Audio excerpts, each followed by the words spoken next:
오늘 우리에게 주신 말씀 마태복음 5장입니다. 산상수훈에서 우리 팔복 말씀을 계속 묵상하고 있습니다.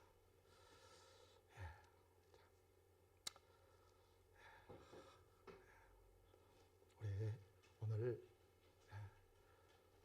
긍휼에 대해서 지난 시간부터 묵상했습니다. 3절부터 7절까지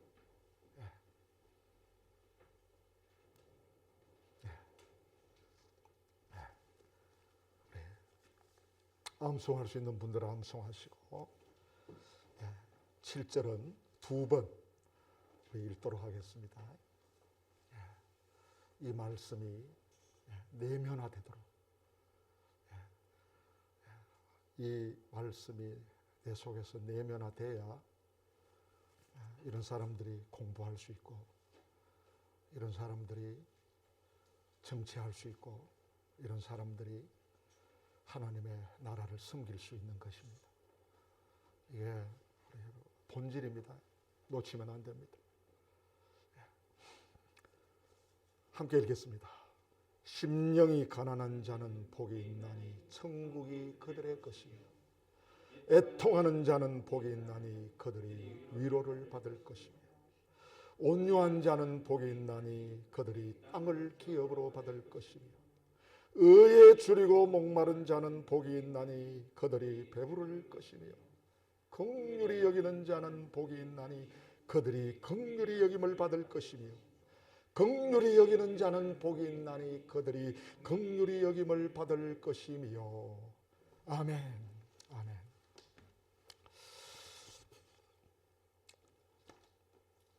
지난 시간에 우리 두 가지를 묵상을 했습니다.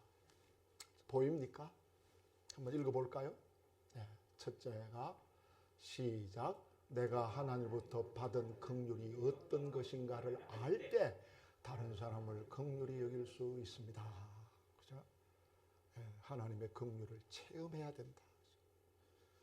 내 속에 하나님의 긍휼이 있어야 나올 거 아닙니까? 그럼 내 속에 뭐 긍휼 없는데 무슨 뭐 아주 짜증만 나는 거죠.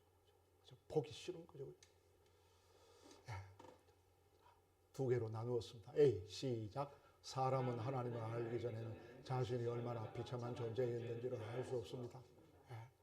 우리가 하나님을 만났다 그러는 것은, 내가 하나님을 믿는다 하는 것은 내가 얼마나 비참한 존재였는가, 얼마나 죽을 죄인인지, 죄인 중에 괴수인지를 처절하게 깨닫는 것입니다.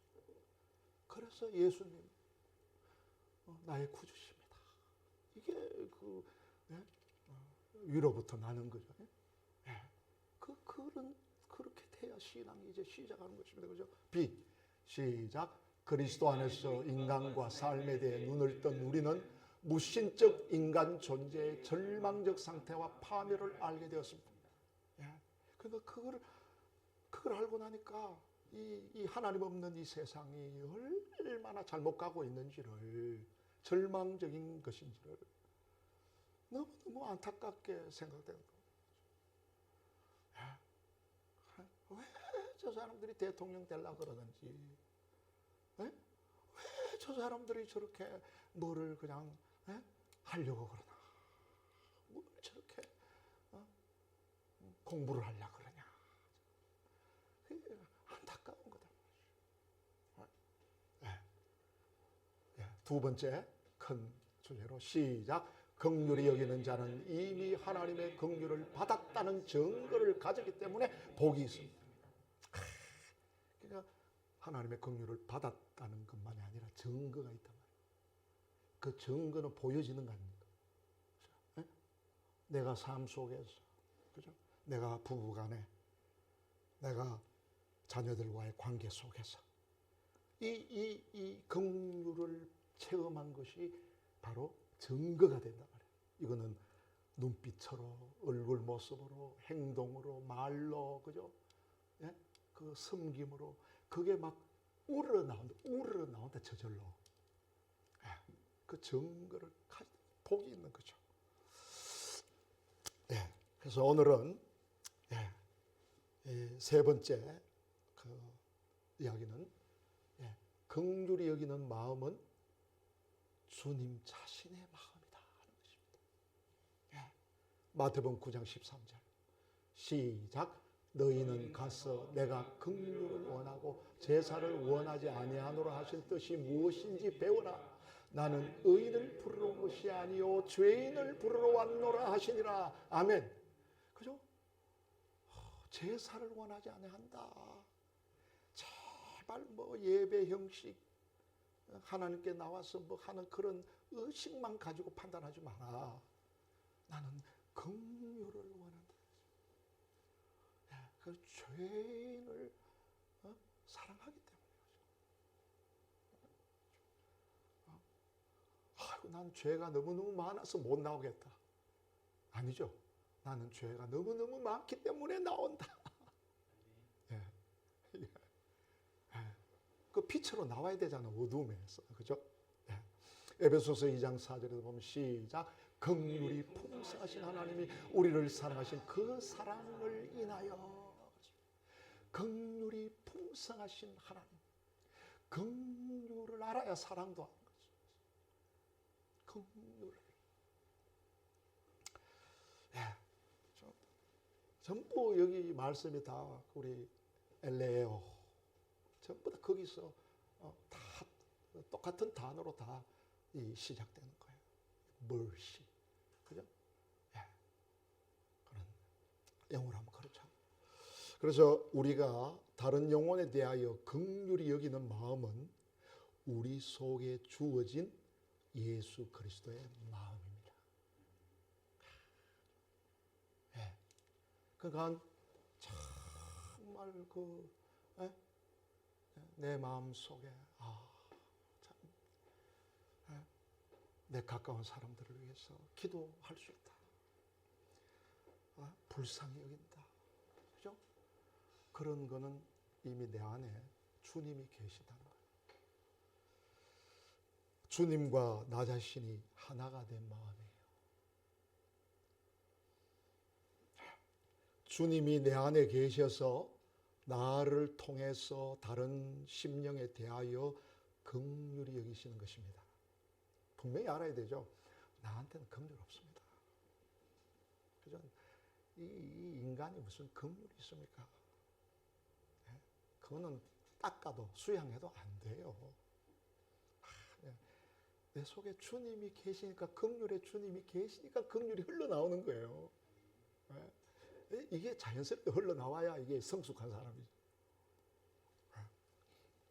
내게 긍휼이 있다면 곧 주님이 내 안에 계신 것입니다. 절대로 착각하지 마세요. 뭐 내가 뭐 조금 뭐 굉장히 사랑이 많은 것처럼, 뭐 내가 굉장히 뭐 예수님을 오래 믿었기 때문에 뭐 굉장히 성숙한 사람으로 생각하는데 그걸로 판단하면 안 돼요. 주님이 내 안에 계셔서 주님이 이렇게 흘러보내는 거예요.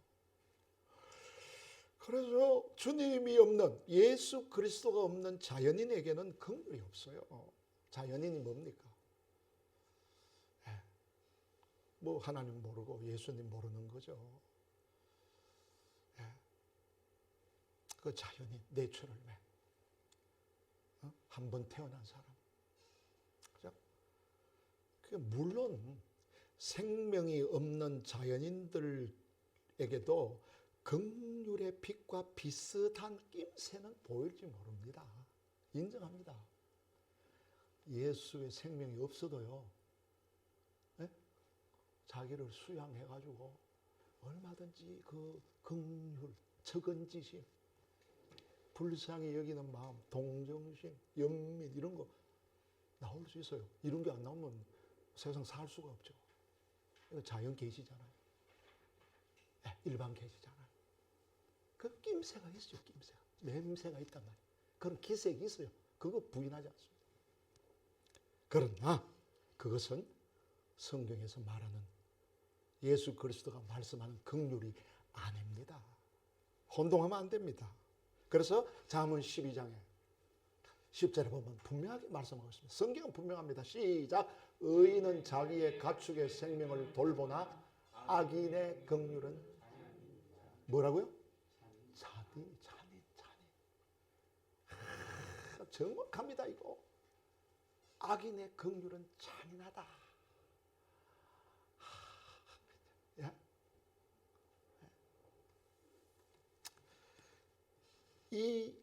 여기 히브리어의 이 라헤메,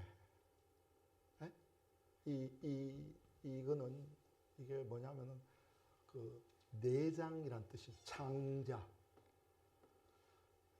그래서 히브리에서는 이 내장, 이거는 또 이게 이거 여성들의 자궁. 참 놀랍습니다. 여성들이 얼마나 귀한지 몰라요. 그러니까 이게 라함, 이게 자궁이에요. 그 생명을 품고 있는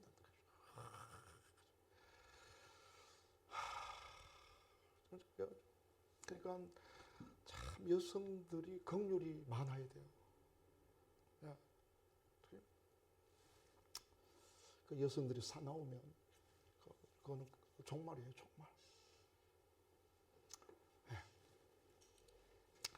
그래서 이 히브리의 개념상으로는 이런 그 애정과 동정심이 발원하는 장소가 바로 이 라함, 이 내장, 창자, 이런 걸 말하는 것입니다.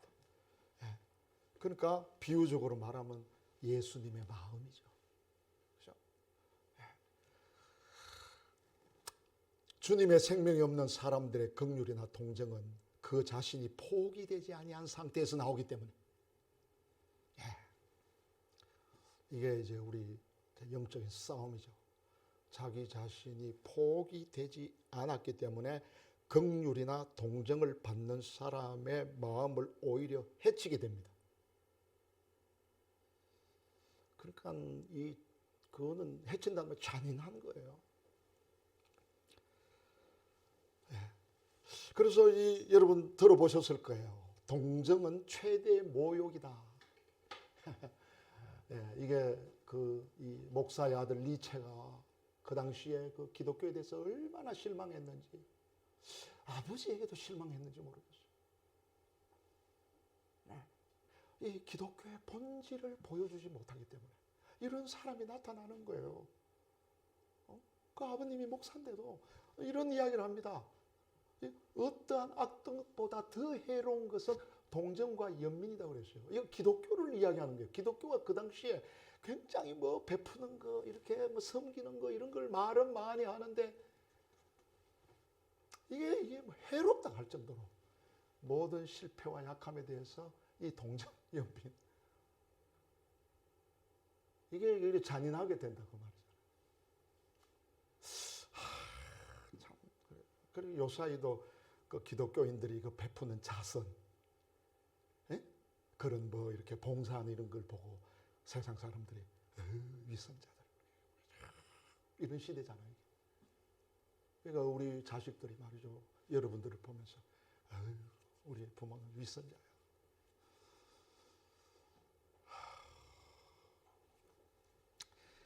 여러분도 잘 알지 않습니까?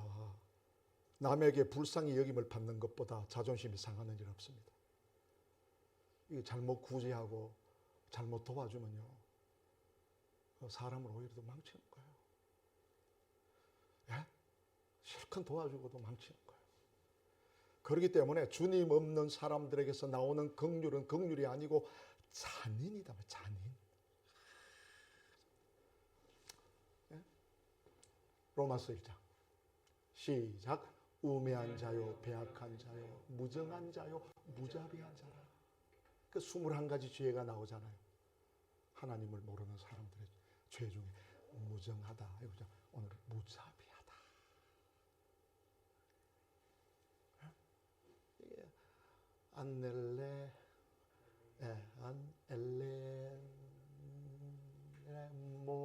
모나스. 이게 어디서 나왔습니까? 엘레요. 이거 이제 부정사가 붙었어. 무자비하다.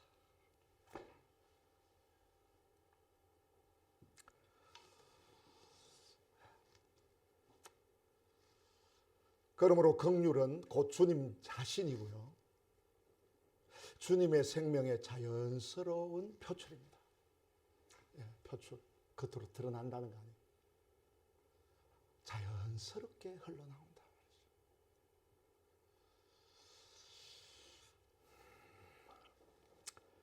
이 세상에서 누가 가장 행복한 사람일까요? 어떤 사람이 행복합니까? 예수 그리스도의 심장을 소유한 사람입니다. 예수 그리스도의 마음을 가진 사람을 만들어내는 것이 교회예요. 그죠? 가까운 사람을 볼 때도 이 주님의 이 긍휼이, 이 긍휼의 마음이 흘러나와야 되는 거예요. 그걸 옆에 있는 사람은 알죠. 분명히 알게 돼 있어요. 그래서 이런 긍휼이 있으면요, 심하게 꾸중해도 그게 꾸중을 안 듣습니다. 사랑으로 듣지. 이거 많이 경험해 보셨을 텐데요. 자식들한테 길러본 분들은. 마태복음 9장 36절 한번 보십시다. 시작. 무리를 보시고 불쌍히 여기시니, 같이 읽겠습니다. 무리를 보시고 불쌍히 여기시니 이는 그들이 목자 없는 양과 같이 고생하며 기진함이라. 아멘. 그 예수님이 무리를 보시고 불쌍히 여기셨다. 우리 개역성경은 민망히 여기셨다.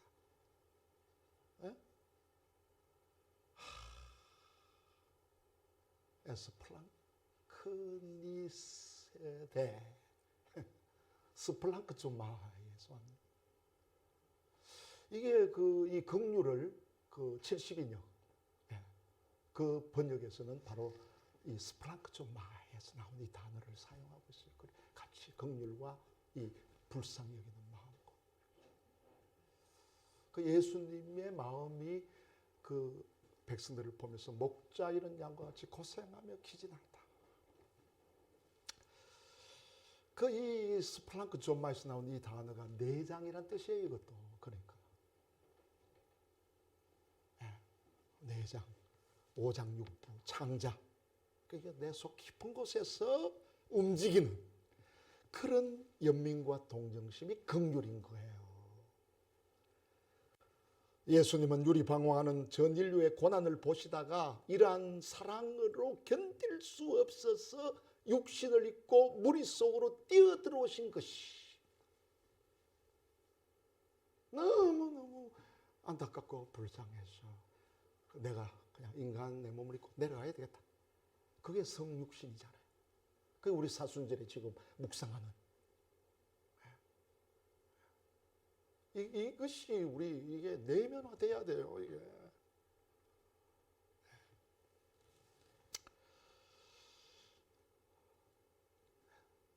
긍휼은 주님의 심정이므로 긍휼 그 자체가 긍휼히 여기는 사람에게는 최대의 보상입니다. 복이 있는 거죠. 그래서 이런 고백을 드리지 않을 수 없습니다. 오 주님, 나에게 다른 영혼에 대하여 긍휼히 여기는 마음을 주셨사오니 무엇으로 이 은혜를 보답할 수 있겠나이까. 이런 고백이 저절로 나오죠. 그래서 여러분 이 긍휼은 그 다음 보십시오. 긍휼의 근거는 어디라고요?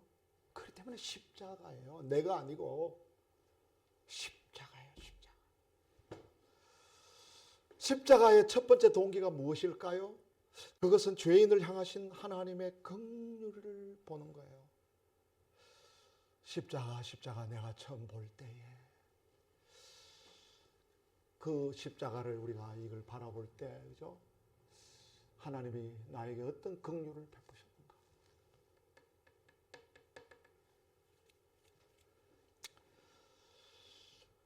그것이 바로 죄인을 향하신 하나님의 긍휼이죠. 에베소서 2장 4절 5절을 아까 읽었지만 한번 더 읽겠습니다. 시작. 긍휼이 풍성하신 하나님이 우리를 사랑하신 그 사랑을 인하여 허물로 죽은 우리를 그리스도와 함께 살리셨고 너희는 은혜로 구원을 받은 것이라. 아멘. 그 긍휼이 풍성하신 사랑을 허물로 죽은 우리를 예수 그리스도와 함께 살리셨다. 그 은혜로 구원받았다.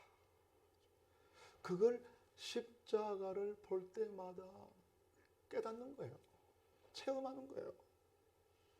보면 볼수록, 믿으면 믿을수록 이런 은혜가 내 속에서 흘러나온단 말이죠. 움직인단 말이죠. 창자를, 오장육부를 움직이듯이 막 속에서 막 이건 그러니까 우리 그리스도에게는 어제와 오늘이 다르죠. 기도하는 사람들은 이게 풍성해지는 거죠.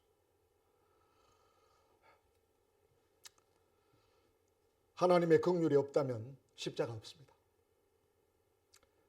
그러므로 긍휼이 구원의 동기입니다. 십자가의 근원입니다. 그러니까 여러분이 은혜로 구원받았다고 고백한다면은 여러분 속에 점검이 되잖아요. 내가 정말 구원받아서 존재인지를. 뭐를 보고 확정합니까?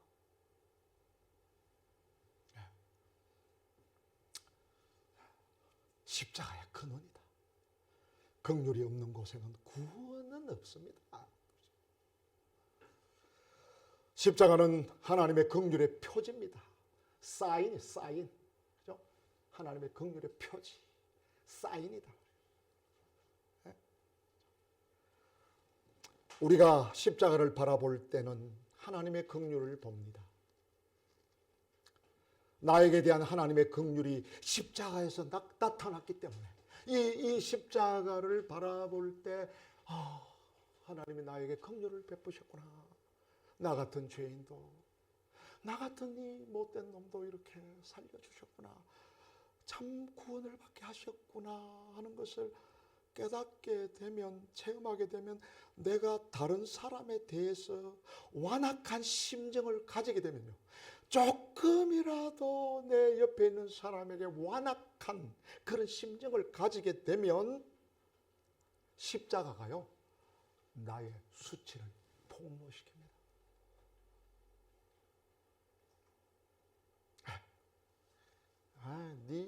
네 구원이 뭐야? 네가 내 은혜로 구원받았다며. 네가 십자가를 깨달았다며. 근데 지금 네 하는 모습과 행동이 뭐냐 이거. 그 자리에서 수치를 폭로시켜주는 거야. 막 그러면 막 그 자리에서 끙꾸러지고 내가 문제구나. 이놈이 문제구나. 이 십자가를 깨달으면 그 십자가 가만두지를 않아요. 입에 막 그냥 막 속에서 막 흥분을 해서 욕이 막 나오더라도 입을 갖다가 쫙 그냥 막 물고를 막 이 정신 차려 이놈아.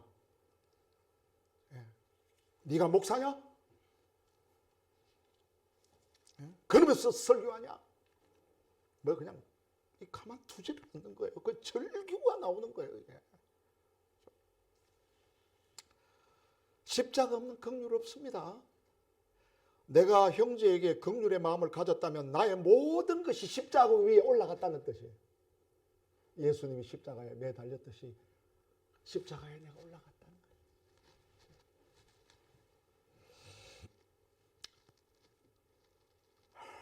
나의 긍휼을 받는 형제는 나에게서 뭐를 볼까요? 뭐를 볼까요?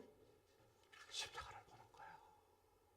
아니 이게 나를 통해서 십자가를 보여야 되는, 안 보이는 거예요. 교회에서도 십자가가 안 보이는 거예요. 이거 그러니까 교인들 중에서도 이게 안 보이는 거예요. 그러니까 니체 같은 사람이 위선,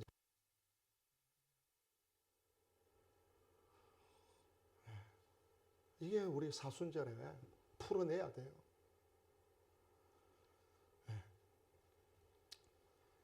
정말 나에게서 십자가가 보여지는가? 예, 아내가 그죠? 예, 남편이 말이죠. 내 아내에게서 십자가가 보이는구나. 내 남편에게서 십자가가 보이는구나. 자녀들이 저 십자가가 보이는구나. 십자가가 없는데 무슨 그게 구원이 되겠어요, 이게.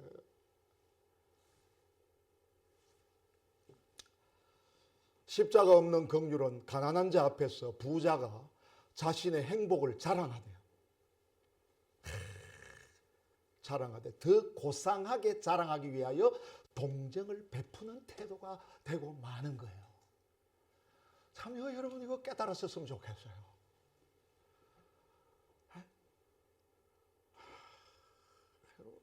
이게 그러니까 이게 무슨 가진 자, 못 가진 자 이런 걸 가지고 싸우는 거 아니에요. 이게 참 답답해요 보면은. 자기가 너무 행복에 겨워가지고 그거를 은근히 자랑하려고 하는 것인지. 그거는 십자가 없는 긍휼이에요. 그거 가지고 해결 못합니다. 기독교의 모든 아름다운 덕목들이 인간의 힘으로는 안 되듯이 긍휼도 인간의 힘으로 되는 게 아닙니다. 착각하지 맙시다. 제발. 예수 그리스도의 생명이 없이 공허한 인간에게는 긍휼은 불가능합니다. 예수 그리스도의 보혈이 오직 십자가에서만 흐르듯이 그 따끈따끈한 보혈은 십자가에서만 흘러내리는 거예요. 긍휼도 오직 십자가에서만 흘러나오는 거예요.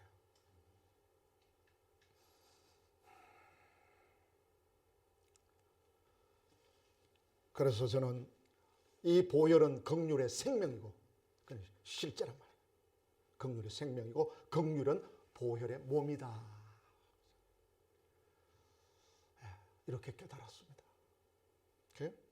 그러니까 긍휼이 흘러나오는데 보혈의 생명력이 작동하는 거죠.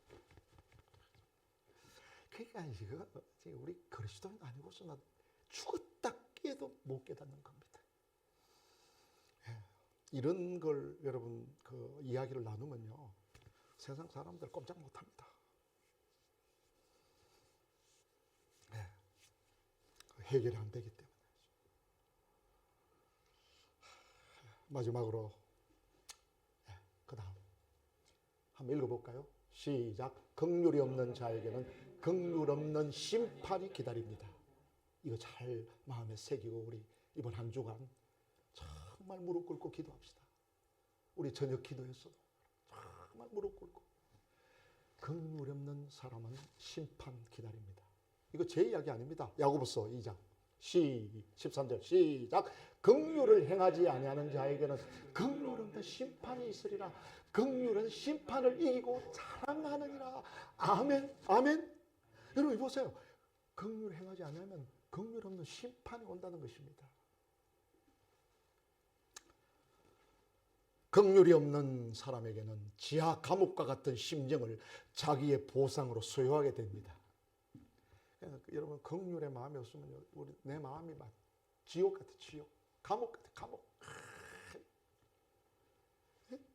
그 마태복음 18장. 우리 이거 한번 읽어보십시다.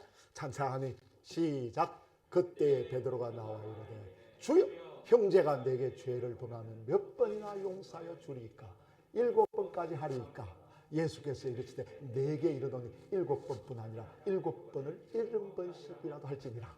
그다음 그러므로 천국은 그 종들과 결산을 하던 어떤 임금과 같으니 결산할 때 10,000달란트 빚진 자 하나를 데려오매 갚을 것이 없는지라 주인이 명하여 그 몸과 아내와 자식들과 모든 소유를 다 팔아 갚게 하라니. 그다음 그 종이 엎드려 절하며 이르되 내게 참으소서 다 갚으리다. 그날 그 종의 주인이 불쌍히 여겨 놓아 보내며 그 빚을 탕감하여 주더니 그 종이 나가서 자기에게 100단위로 빚진 동료 한 사람을 만나 붙들어 목을 잡고 이르되 빚을 갚으라며 그 동료가 엎드려 간구하여 이르되 나에게 참아주소서 갚으리이다네.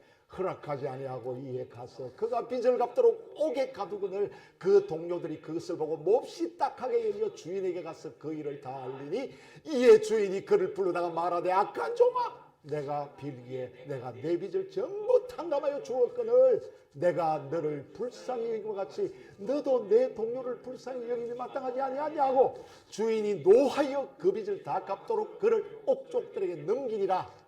너희가 각각 마음으로부터 형제를 용서하지 아니하면 나의 하늘 아버지께서도 너희에게 이와 같이 하시리라. 너희에게 이와 같이 하시리라. 잡아가지고 옥에다 집어넣겠다는 거예요.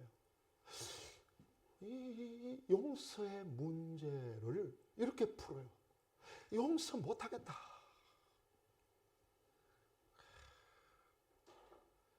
여러분 이 성경에 보세요. 이게 얼마나 이게 분명한지. 갚을 능력이 없는 종의 빚을 탕감해주는 자비로운 주인의 이야기 아닙니까? 그죠? 여기에 나타난 긍휼이 없는 종. 그죠? 1만 달란트 용서받았는데 여기 보세요. 1만 달란트. 1달란트가 대략 6천 데나리온입니다. 1데나리온이 노동자 하루 품삯이잖아요. 그러니까 1만 달란트는 도대체 얼마나 되는 겁니까 지금? 예? 돈으로 계산 9조 6천억. 이게 뭐야?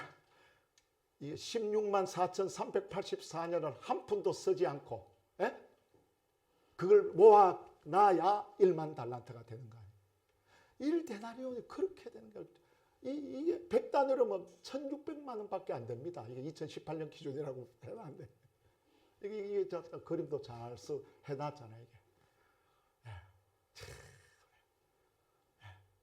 보기 좋죠. 이거. 그러니까 이게 이 1만 달란트를 탕감받았다고 하면서 자기 동료한테는 그죠? 이 만 데나리온. 만 데나리온 맞죠? 100데나리온. 만도 아니네요. 100데나리온. 그러니까 여기에 나타난 긍휼이 없는 종은 자신은 주인에게서 1만 달란트를 탕감받았는데도 불구하고 자기에게 겨우 100데나리온 빚진 동료를 용서해 주지 않고 감옥에 가둬버렸다는 거예요. 자신에게 겨우 100일 정도의 품삯에 해당되는 100데나리온 빚진 사람을 용서하지 못한다면 얼마나 황당한 일입니까?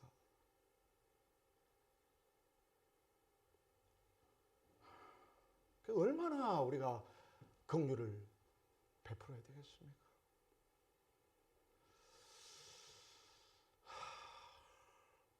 이거는 사실은 내가 1만 달란트 그 빚진 것을 탕감받았다는 그 큰 은혜를 모른다는 거죠.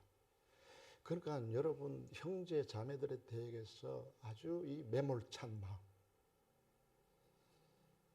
내한테 잘못했더라도 나에게서 이 매몰찬 아주 그런 마음이 있는 사람은요, 입으로 아무리 은혜 받았다 뭐 기도 많이 한다,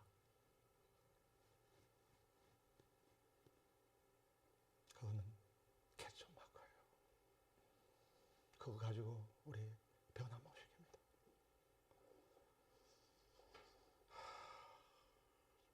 이걸 여러분 정말 처절하게 깨달으셔야 돼요. 이것을 알게 된 주인이 종에게 뭐라고 말했습니까? 32절 시작. 이에 주인이 그를 부르다가 말하되 뭐라고? 악한을 붙였습니다. 그 1만 달란트 해줬는데 네 악한. 시작. 너가 빌기에 내가 내 빚을 전부 탕감하여 준 1만 달란트. 내가 너를 이 불쌍히 여기는 게 뭐예요? 이게 스플랑크 조마이, 엘레오. 이거 다 같은 그 단어에서 나오는 거다. 여김과 같이. 시작. 불쌍히 여김과 같이 너도 내 동료를 불쌍히 여김이 마땅하지 않냐. 마땅하다 그랬습니다. 그리고는 그 빚을 다 갚도록 그 자리에서 옥졸에게 맡겨버렸어요. 붙여버렸습니다. 하나님이 우리에게 베푸신 은혜를 망각하고, 하나님이 나에게 베푸신 은혜를 망각하고, 형제들에 대하여 강팍하게 메마른 가슴으로 대하는 사람에게는 암흑과 같은 지하 감옥이 합당할 겁니다. 그래서 그 1만 달란트 탕감 받은 그 깨닫지를 못하니까 주인이 옥졸에 붙여버려 감옥으로 보내버린 거예요.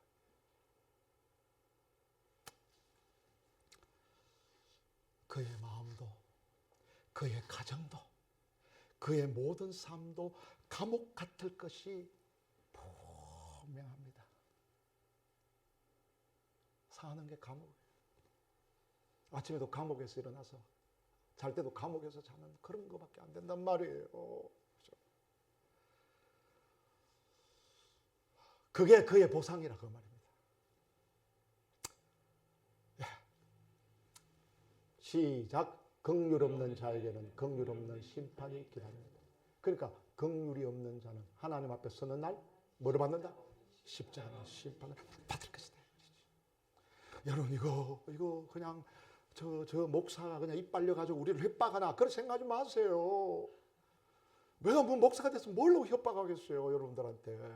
에? 우리 그렇지 않습니다. 이걸 깨달았으니까. 십자가 없는 심판. 인간은 그 어떤 의의를 가지고도 하나님의 광채 앞에 절대로 설 수 없습니다. 사무엘하 20장 13절. 이거 제 말 아니에요. 시작. 그 앞에 있는 광채로 말미암아 숯불이 피었도다. 이거 그냥 히브리어도 쓰고 영어도 다 썼어요. 나중에 저 올려주시면 한번 집에서 곰곰이 한번 보세요. 이 하나님의 빛, 광채는 그 앞에서 불이 붙는다는 거예요. 사실 원래 이게 이 광채라는 뜻은 번개, 구름 속에서 번개가 번쩍번쩍한 그 형상인데 그 구약에 나오잖아요. 그게 점화를 시킨다는 거예요. 빛. 이거 참 희한해요. 이거 아주 정말 아주 이 표현이 성경 표현이 너무너무 좋아요. 그러니까 이 성경을 많이 읽어야 이런 표현들이 이게 깨달아지는 거예요. 그러니까 이런 걸 가지고 연설하는 거예요. 자꾸 여러분 그러니까 우리 교회는 지금 우리 예영이 경원이 다 이거 지금 학생 때부터 이거는 훈련을 받아야 돼요. 이런 훈련 교회에서 자꾸 이런 걸 받아야 앞으로 정말 한번 일꾼이 되지. 진짜 대통령이 되지. 우리 예영이는 여자 대통령 되려나? 정말 그런 자궁을 가지고 말이죠. 그 백성들에게 나가 보세요. 그 메르켈 이상이에요. 메르켈 이상. 그 메르켈 말하는 거 보세요. 그거 보복도 없고요. 참 우리 딸에게도 이만큼 두꺼운 자서도 읽어보라 그랬는데, 그거는 아버지가 목사인데도, 니체는 아버지가 목사인데도 저래 되고, 사람이 다르잖아요, 이게 벌써. 그러니까 이 노가, 그죠? 광채. 하나님의 광채가 얼마나 강렬한지 그 광채 앞에서는 숯불이 핀다고 말씀하고 있습니다. 그렇다면 여기서 깨달았는 거. 그렇다면 예수 그리스도의 십자가의 공로를 힘입지 아니하고 그 누가 하나님 앞에 설 수 있단 말입니까? 여러분 쓸 것 같습니까? 여러분 이거 도전 받았어야 돼요. 이거.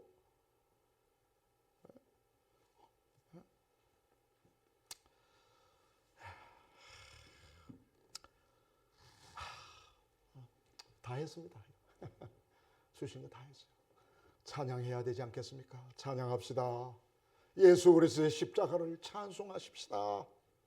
사순절 세 번째 주일을 맞이하는 오늘 우리 헤브론 공동체 지체들 예수 그리스도의 십자가를 깊이 체험하였어. 그 십자가의 흔적을 가지고 하나님의 긍휼을 분명하게 드러내시는 역사가 있기를 간절히 바랍니다. 아멘. 기도하겠습니다. 한 1, 2분간만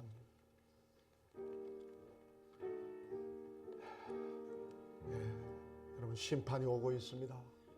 이미 심판 받았는지도 모르겠습니다. 내 마음이 그걸 증명할 겁니다. 오늘 오늘 이 시간 이 말씀에 근거해서 우리의 이 강팍하고 이 잔인한 이거, 예? 이거를 십자가 앞에 다 내려놓기를 원합니다. 나 같은 죄인을 어떻게 살려주셨는지 하나님의 그 사랑, 그 긍휼, 그 풍성하신 긍휼을 내가 체험하게 하여 주시옵소서. 그 사랑 앞에 거꾸러지게 하여 주옵소서. 내 자신이 내가 주인이 되지 말고 주님이 내 안에서 역사하여 주셔서 자연스럽게 저절로 표출되게 하옵소서. 정말 하나님 앞에 설 때 정말 생명의 물류관을 바라보고 설 수 있게 하여 주옵소서. 정말 이번 주간에 내 옆에 있는 사람이 변화되기를 바랍니다. 내가 변함으로 내 가까운 사람들이 십자가를 볼 수 있도록 그렇게 기도하는 그 내 속에서 그 악한 것이 나오지 않도록 주여 주여 주여 한번 3번 부르고 우리 기도하도록 하겠습니다. 주여 주여 주여 살려주시옵소서. 정말 신앙의 본질을 붙들게 하여 주시옵소서. 아버지 목사라는 타이틀만 가지고 아버지 하나님이여 나아가는 것이 아니라 정말 내가 긍휼의 사람으로 정말 그냥 내가 뭔가 뭐 많이 믿고 잘 알고 그냥 목사가 되시니까 동정을 베풀고 연민을 베풀고 그냥 그런 사역이 아니라 십자가가 흘러나오게 하여 주시옵소서. 우리 교우들이 이 종을 통해서 십자가를 보게 하여 주시옵소서. 십자가를 체험하게 하여 주시옵소서. 주여 주여 주여 우리 헤브론 교회 십자가 나타나기를 원합니다. 분명하게 나타나기를 원합니다. 선명하게 나타나기를 원합니다. 아버지 하나님이여 십자가 아니고서는 해결할 수 없습니다. 십자가 아니고서는 이 모든 자본주의의 이 잘못된 것도 해결할 수 없고 정치도 해결할 수 없습니다. 공부도 해결할 수 없습니다. 아버지 하나님이여 정말 이 놀라운 십자가의 복음 부활의 복음이 분명하게 전거되게 하여 주시옵소서. 나중에 아버지 하나님 주님 앞에 서기 전에 깨닫는 일이 없도록 우리 믿음의 선배들이 믿음의 아버지여 설교자들이 죽기 전에 이것을 깨달았습니다. 이거를 다 그때 깨닫고 가는데 이제까지 그러면 어떻게 우리는 뭘 먹고 독약을 먹었습니다. 우리는 속지 말게 하여 주시옵소서. 이제 아버지 하나님이여 우리 헤브론 교회를 통해서 새로운 생명의 역사, 십자가의 역사, 부활의 능력이 나타나게 하여 주시옵소서. 우리 아버지 오늘 나온 모든 종들 한 사람 한 사람도 전부 다 흔적을 가지고 살아가고 흔적을 가지고 기도하고 이 십자가를 붙들고 아버지 앞에 헌신하는 역사가 일어나게 하여 주시옵소서. 더 이상 아버지 하나님이여 지옥과 같은 그런 감옥의 마음을 가지고 교회에 출입하지 말게 하여 주시옵소서. 아버지 놀라운 변화의 역사를 주실 줄로 믿습니다. 그래야 아버지 교회도 변하고 정말 한국교회도 변하고 이 나라가 변할 겁니다. 아버지 하나님 깨닫게 하여 주시옵소서. 깨닫게 하여 주시옵소서. 하나님 아버지 우리 헤브론 교회를 통해서 십자가와 부활의 복음이 선명하게 나타나게 하여 주시옵소서. 이 십자가와 부활의 복음이 아니고서는 절대로 이 시대를 변화시킬 수 없습니다. 새롭게 할 수 없습니다. 아버지 하나님 속지 말게 하여 주시옵시고 정말 하나님 말씀 붙들고 내가 변하여 우리 가까운 사람들에게 가정에 십자가를 보여줄 수 있게 하여 주시옵소서. 오 성령님 성령님 그 십자가의 능력이 어떠한 것인가를 우리 기독교의 표지입니다. 우리 교회를 표시할 때 다 십자가 그립니다.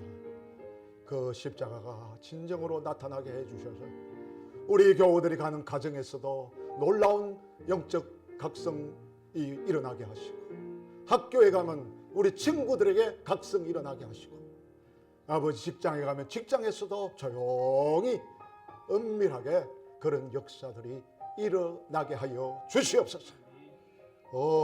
주님, 주님 이 놀라운 이 복음이 실제화되게 하여 주시옵소서.